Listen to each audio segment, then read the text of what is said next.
Well, I think there's been a lot of conflicting opinions about what's going on in the metals markets and everything, and also the Dow, and you're seeing all kinds of things left and right, from one extreme to the other. The metals are all going to go down to oblivion, and they're going to go sky high over to 50, for silver. But let me put it this way.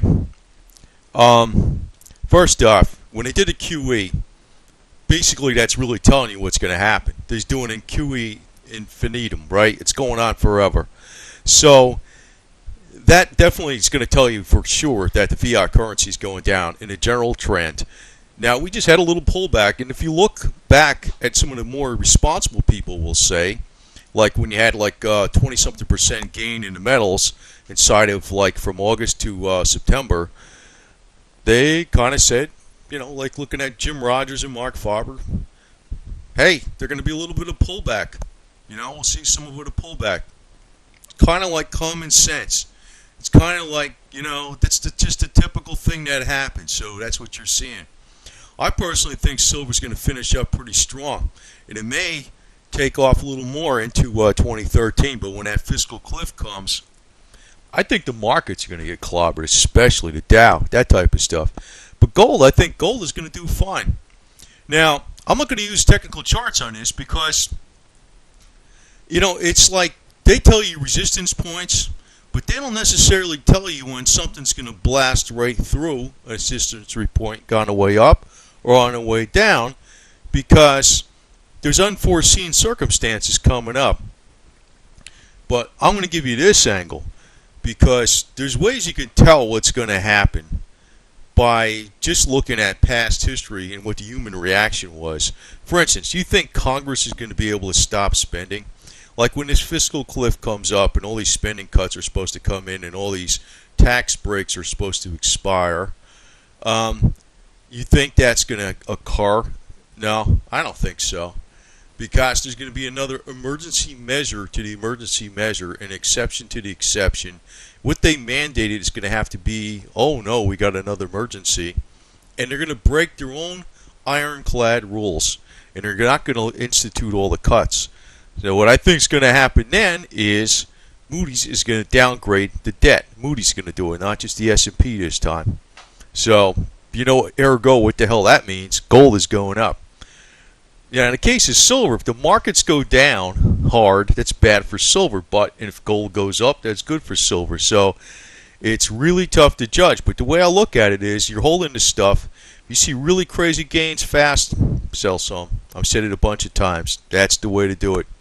Some. It's like it's a guessing game. But really, if you're seeing these gains on paper and you're like getting all happy, oh, it's worth so many dollars, and you didn't sell any, you never got it. It's just there. Maybe it's going to go up more, but when you start seeing the tone, like right now, the tone of the silver bloggers is getting a little more down in the dumps. That's another reason making me look a little more confident about things are going to be turning around here. And I think the real turnaround point is going to be the election. That's what I think. So it's like when Romney gets in, it's going to be good for the markets. That's what I'm thinking. I think it's pretty solid. So, as far as like the deflationary period, remember last year everybody was talking about deflation, hold fiat dollars, deflation. It's just a normal cycle. And, this is where you're going to all get surprised eventually, because it's pretty much just the way it happens. It fakes out the central governments, too. Inflation fakes out the central governments. You see, this is a real simple thing. I kind of mentioned it a while ago, but it's really a simple thing. It's not something I can display on a chart, but I'll explain it really briefly. It's, in other words, the central bank prints more and more money. Basically, just put it like that. They're buying back mortgage-backed securities or whatever. They're making more money available. The money supply is going up. Now, I know it's not getting into the middle class. Damn sure know that. The middle class actually has less money to spend, so that's bad for the economy. But there's more and more money being pumped into the system. It's actually going into large banks, it's going to large corporations. What they're doing, and it's just like you, if you had a hope, well, in your case, you people would probably just buy a bunch of silver. But, and that also tells you which direction it's going. Is it going up or down? I mean, somebody handed every one of these listeners I have on this YouTube, let's put this out here before I get into the other thing, $1 million or $10 million, you people would all be buying silver, wouldn't you? So that's a good common sense indicator of which way you really think the price of the metal's going up. It is going up. If the stuff was $400 or $500 an ounce, I don't think you'd be buying it. You'd be very scared to do that, wouldn't you? So right now, I mean, that's a good way to indicate to your mind, which way the direction the metal is going. It is going up. But say, for instance, Bernanke is out there. He's printing more and more money, and large corporations and large banks are hoarding money. They don't know which way to move. Banks make money by lending. They don't want to lend. They'll just invest in treasuries. And that's pretty much supposedly the agreement behind the scenes. Just invest in treasuries so it props the dollar up and creates a demand for dollars. We'll give you the money, but we'll buy back your bad assets and stuff like that. But you invest in treasuries. So that's what's going on there. But at one point in time, this thing is building up like a giant dam. And this is what always happens. This is where the best planners, the best minds in the central banks screw up. It's like they try to stimulate the economy a little bit at a time, but nobody's spending. The big guys aren't spending. The big companies aren't reinvesting for the most part. Then all of a sudden, it comes out. And then once one starts, it's like a competition for assets and real resources. And that's when you have all this money chasing after fewer hard assets. That's when you're going to see the silver go up. It's a basic, simple principle. But this is how all the freaking central banks always screw up. They always screw up like this because they're looking at these charts, they're looking at these facts and information, but it's like people are hoarding money. Not people, individual middle class people, but the top people are hoarding money. It's like they're not spending. But once they start to spend, forget about it. And I gave an example of even like how we had, this is what you call the velocity of money. It's not just the money supply. It's the velocity of money. How fast is it turning over? Right now, money's not turning over fast because everybody's afraid to make a move. So that's going to change. And when it changes, it's going to change with a much, much bigger aggregate amount of supply of money that will be chasing after fewer goods. And to give an example of even like the rotation or the velocity of money, whatever you want to call it, there were times even in the Great Depression, this is where like fiat money is not always a bad thing. In Austria, they used local scrip to stimulate the economy. They were just backed by the local municipal bonds, and they were also redeemable in the Austrian money. The central banks hated this crap because it was competition to them. But it turned out, since it went right into the middle class, and it caused like somebody to build something, to do something, and in turn somebody spent that money for somebody else, the velocity of money increased so fast that they didn't even need to issue all the local scrip they thought they would have to. It was actually a lot less. What's going on right now, there's a lot of monetary expansion going on, but it's being held. It's being held. And that's not going to go that way forever.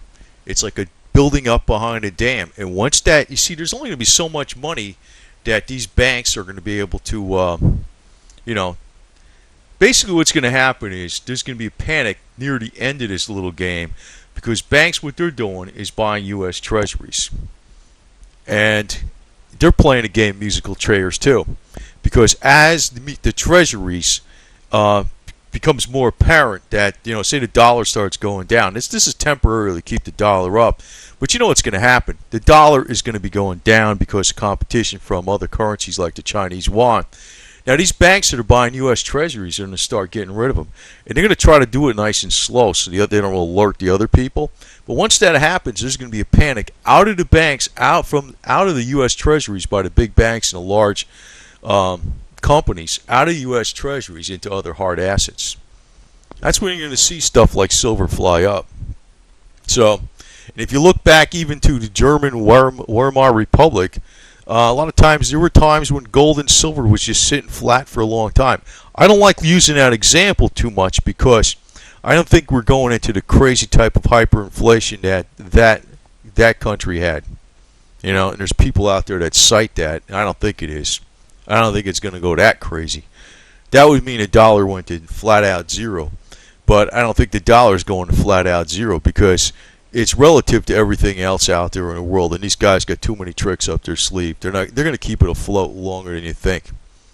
But when this dam starts breaking, you're going to see the inflation happen. Now, the other thing is coming up short term, this fiscal cliff. I think they're gonna break their own mandatory rules. And if they do that, gold has to fly. Gold has to fly. I don't know. That might help. That should help silver.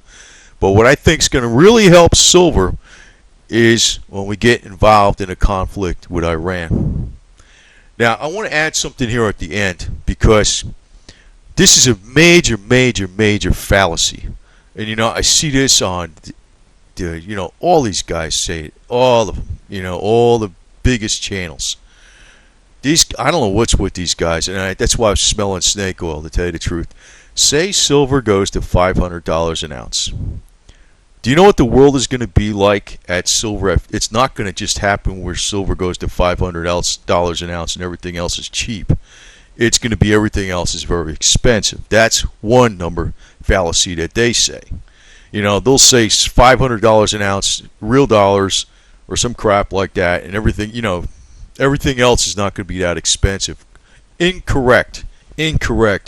Because, you know, I proved to you people so many times that anytime QE kicks in hard, it's not just silver and gold goes up, but all the base metals, aluminum, and everything else, even that's in abundant supply, goes up.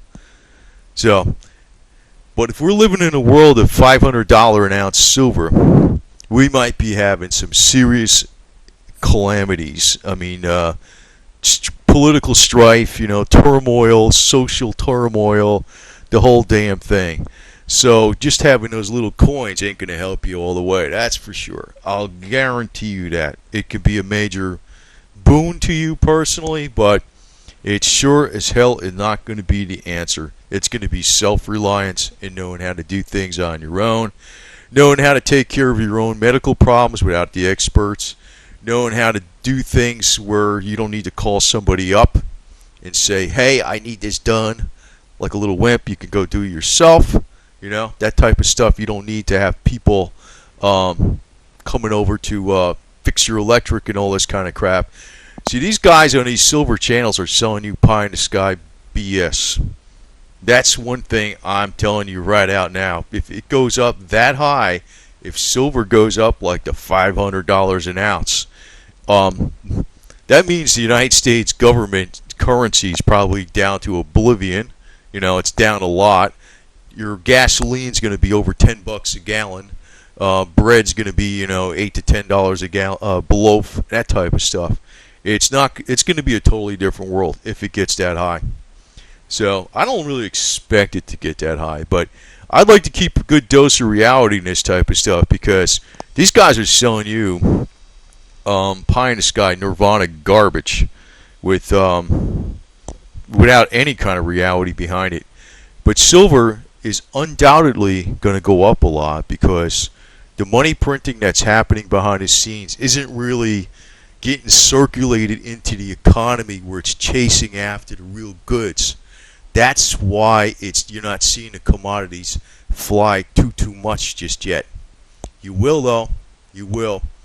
Because at one point in time, these large banks holding all these treasury notes is going to say, we got to be the first guys to unload them because the last people unload them is going to be SOL.